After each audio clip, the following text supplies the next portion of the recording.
Please take your seats and join us. We have a great program, a packed program. I'd like to get us started. We've got some wonderful people here tonight. Ron Green is here tonight.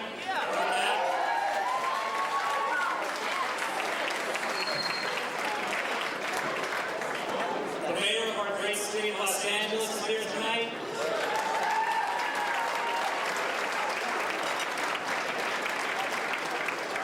How about Roseanne? I kick your butt, you don't kick mine tomorrow.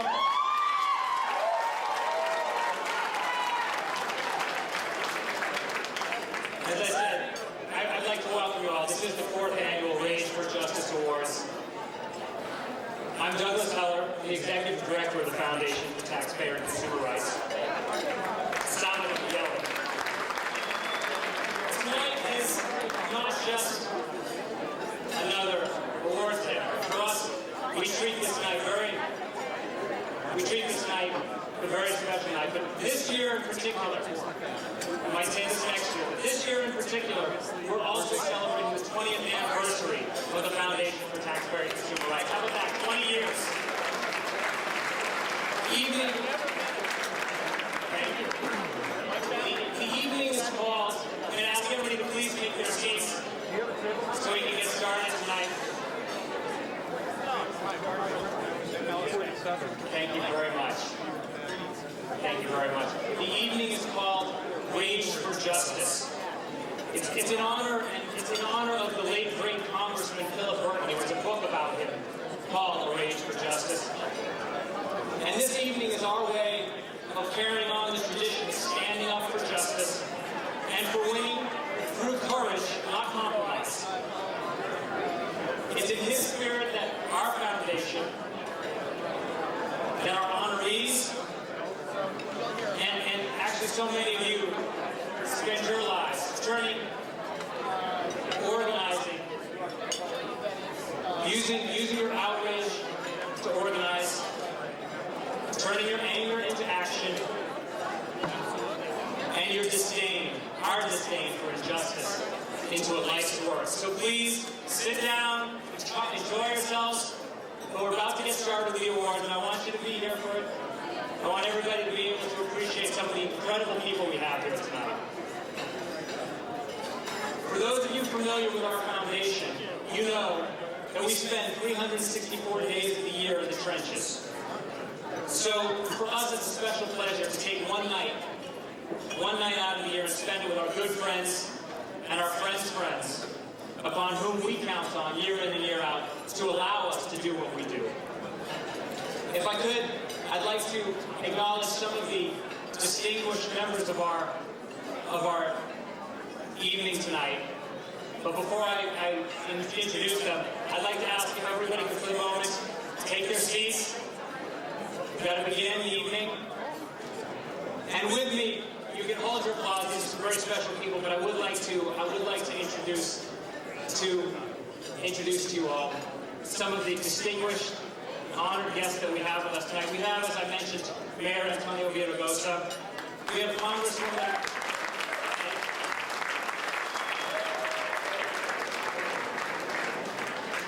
We have Congresswoman Loretta Sanchez, who is here again with us tonight. We're very glad to have her.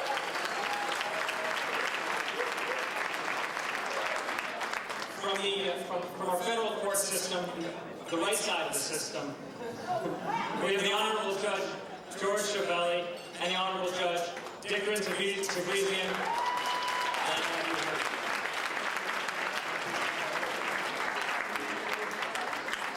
The Treasurer of our state of California, Phil Angelides, is here with us this evening.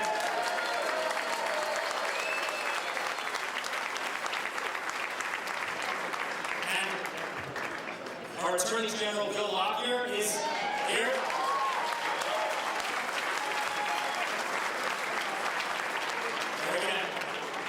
We're going to ask the attorney to keep his language appropriate for the evening. For those of you who didn't read the news this week, the Attorney General has some kind words for some members of Congress. What was it, idiots? Oh, that's right, bleeping idiots. I can't say, he can. Assemblyman Yohan Clays is also here tonight. someone who plays authored a windfall profits tax on oil companies, so how about that?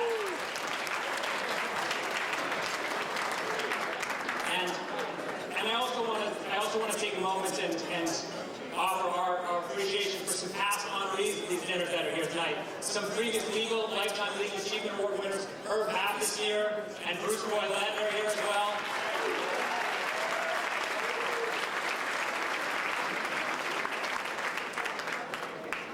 And our Citizen Activists of the Year. Oh, I also see that Assemblyman Paul Perez is here. There he is.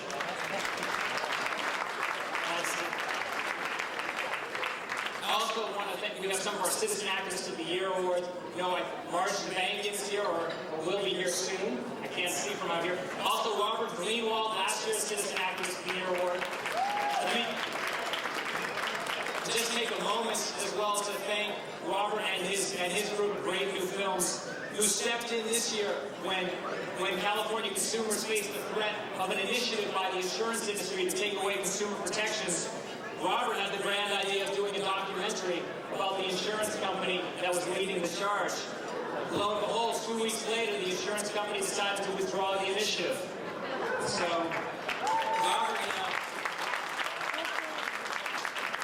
Robert Greenwald, the folks at Brave New Films, they just recently did the Walmart movie you've heard about. These days, they've become so powerful. They don't even have to make the documentary. They just sort of go off and contemplate the documentary, and the corporations just scurry like cockroaches in the light. So thank you, Robert, for all that you've done in your team.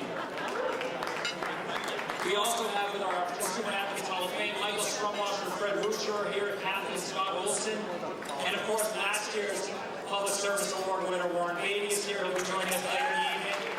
Thank you, Warren, for being here. I'd like to make just a few more thank yous, then we're going to begin the evening.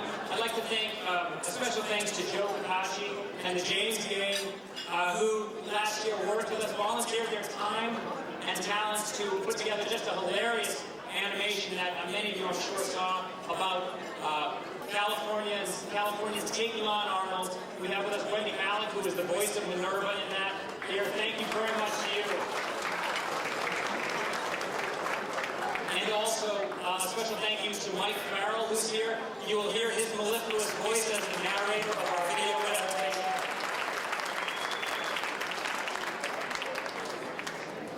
And finally, just one thing, as you go through the evening, when you have a moment, do open up your journal, the tribute journals that we have this evening, and look on the sponsors page, and look at those tribute pages down below, because those are the people that make what we do possible. These folks who support the foundation allow us 364 days a year to do the work, and all you ever ask in return is that we continue to rage and continue to fight. So on behalf of the foundation, I offer to you our gratitude, our sincerest thanks, and our commitment to the pursuit of justice. So now, without further ado, let's get started. So I'm very happy to introduce our special MC for the evening. You know her from Saturday Night Live, but you've got to read her incredible life story. It's in the journal. You'll find things that you didn't know about this person. Really incredible stuff here. But you got to read it. We've whittled her life down to 250 words. But you'll be impressed. So if you will please join me in welcoming the 16th President of the United States of America, Ms. Nora Dunn.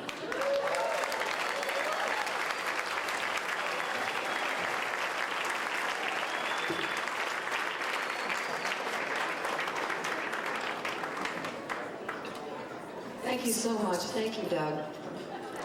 Many of you don't know that I play Wolf Lister. He's really a round puppet. I'm very honored and flattered to be asked to come here tonight. And I want to thank Dan DeLoria right off the bat for lending me his reading glasses. I lost mine in the car tonight. I did see Mike Farrell here tonight.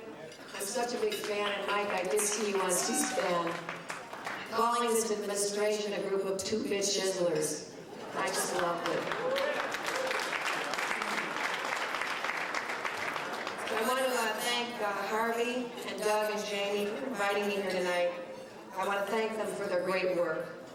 You know, following last year's dinner when Warren Beatty received the Philip Burton Public Service Award and he delivered his famously funny and blistering speech about our governor, we debated all of Mr. Schwarzenegger's propositions.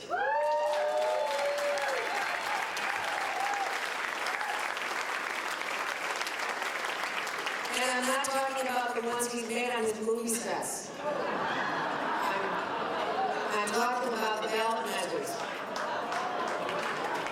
You know, I actually met Arnold when he worked on Saturday Night Live, and I also met his wife, Maria, and it was one of those wonderful, memorable showbiz moments. She was very nice to me. I'll never forget that she walked right up to me. She singled me out with her fur coat and said to me, "Can you stow this in a safe place?" Just one of those little things I'll never forget.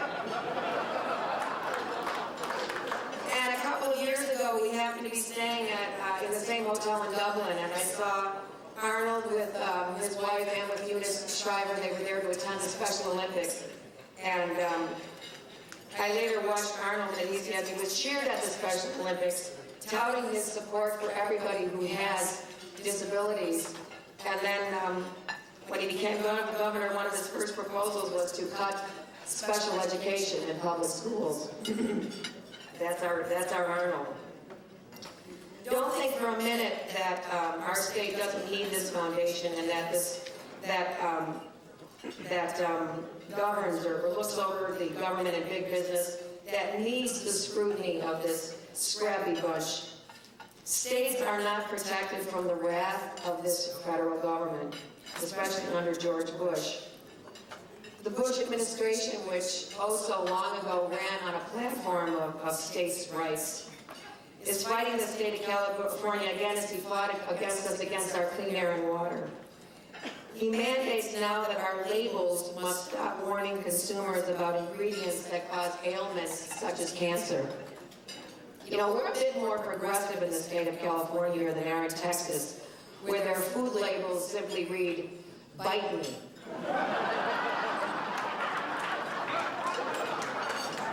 That's a true story. We're very lucky to have the Foundation for Taxpayer and Consumer Rights in California, and we need them. I was talking to a friend of mine this morning who lives in New Orleans and who was lamenting that in Louisiana they don't have a group like this in their state. And now they're paying the price. Most insurance companies in the Gulf are not paying their gambling debts. You know, they didn't learn the lesson that most of our fathers taught us. Don't play poker if you can't afford to lose. You gamble, you lose your bet, you pay. It seems that Katrina is one of those rare hurricanes that caused no wind damage. The president did visit the area on Wednesday and declared there is still more work to be done. Now that's really weird because I thought it was all finished. You know, I'm glad we have him around to keep us posted. Scott McClellan reiterated this week that President Bush defends the culture of life. He promotes what he calls the sanctity of life, which applies only to those who have not yet been born and not those who are still waiting for a trailer.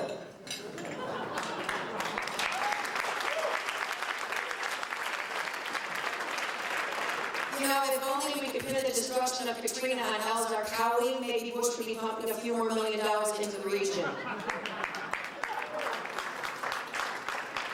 You know, once the president finished his photo op in New Orleans, he flew back to his Oval Office and sat down to his empty desk.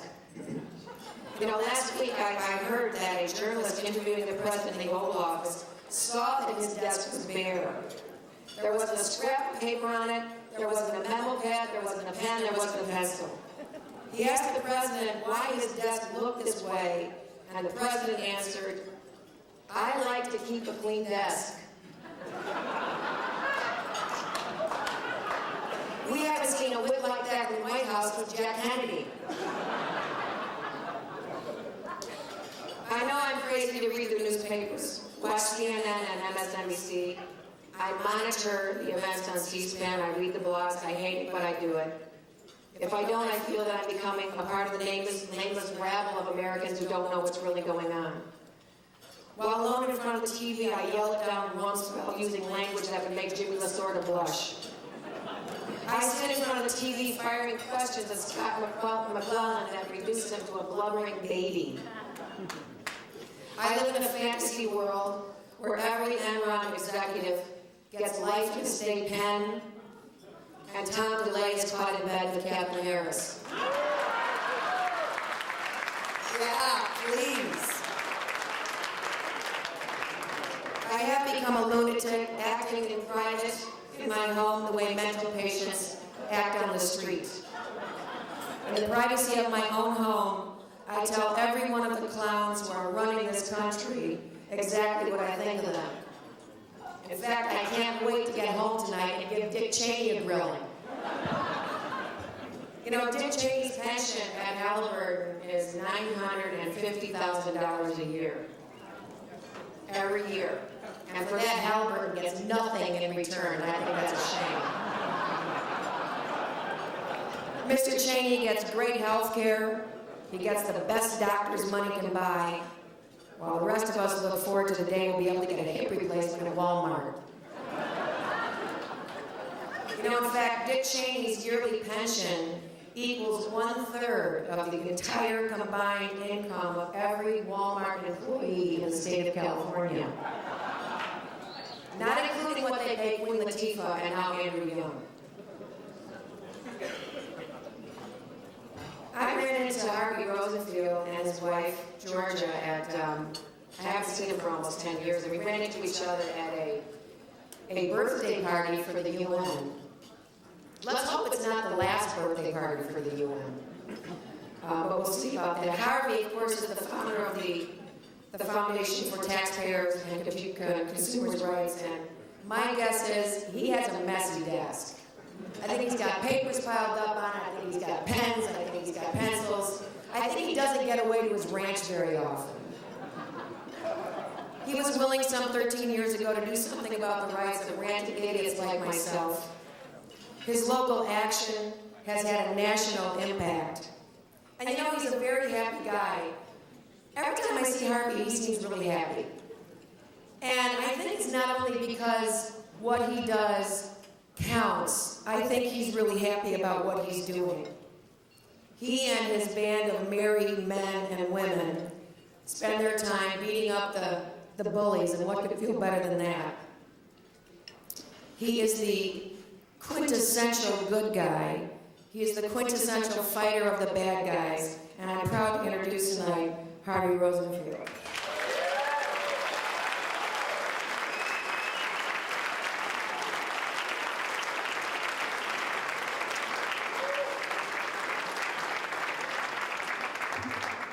Thank you, Nora. Thank you all.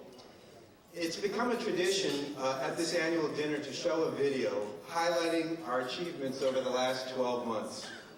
This year, to celebrate our 20th anniversary, we decided to go back farther, back all the way to when it began in the 1980s. This video that you're about to see, it's narrated by Mike Farrell. Mike, thank you again so much for doing this and for all your work in our community.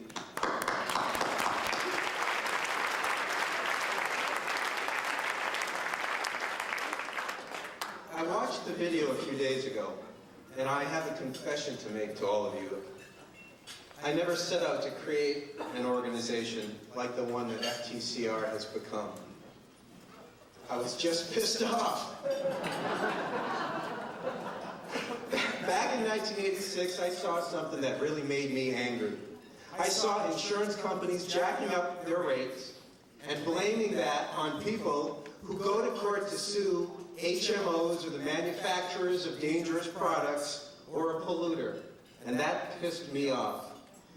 To me, the insurance industry was the problem, and a few $1 billion in rate reductions and rollbacks was the solution. A few years later,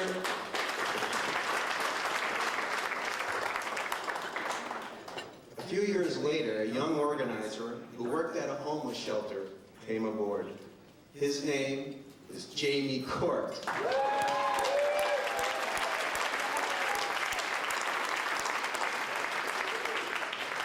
As we watched the greed-driven HMOs start to deny people medical care, Jamie got pissed off. Pissed him off real bad. Soon he got everybody else up in arms.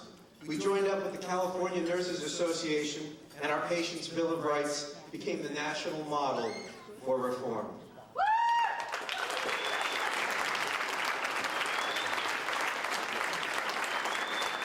And you know, that's the way the organization has grown over the last 2 decades. Doug, Pam, Carmen, Jerry, Mark, David, and now John, you're going to meet them later. Enron and energy deregulation, prescription drug pricing, cell phone abuses, crooked politicians, corrupt corporations, the ridiculous price of gasoline, and of course, a governor straight out of a comic book. We'd see something that made us mad, that seemed unjust, and that nobody else was doing anything about, and that would be our next fight. So as I watched a few days ago the video you're about to see, I realized that in the process of what felt like a series of barroom brawls, we've created an organization that has consistently, relentlessly, courageously, and uncompromisingly advanced the public interest. But it all came from being pissed off. For us, like for many of you here tonight, it's personal. That's the way it was for Congressman Phil Burton, whose biographer described it as a rage for justice. Tonight, we at the Foundation thank and hail you, our steadfast friends and allies through the last 20 years. Brown Green, who was already battling the insurance companies when I got involved back in 1986.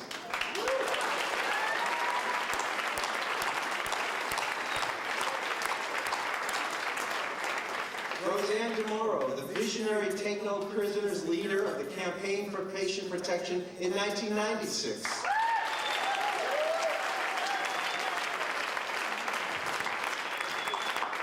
Antonio Villaraigosa, who as Speaker of the California Assembly stood with us in 1996 to block an insurance industry bill to repeal parts of Prop 103.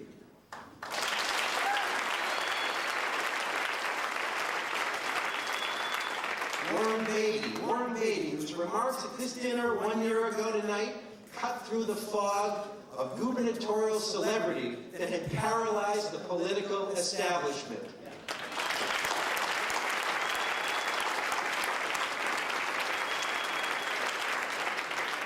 Being with you tonight, watching this video, it's hard not to feel pretty satisfied and impressed with ourselves. And that's what this dinner is really all about. We celebrate our victories, we lick our wounds, we replenish our resources, and recognize those among us whose rage for justice is irrepressible. But, tomorrow, Pamela Presley, our savvy and tireless litigation director, will be back in her office using Prop 103's powers to force Farmers Insurance Company to give that back, those overcharges on homeowners insurance that they've stolen from their customers.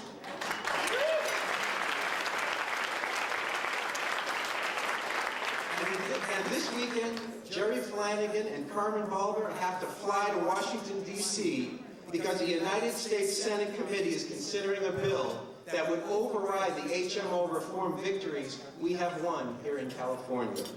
So we will party tonight, and we will party hard. But I guarantee you, tomorrow we'll be pissed off. And thanks to your support, we'll be able to do something about it.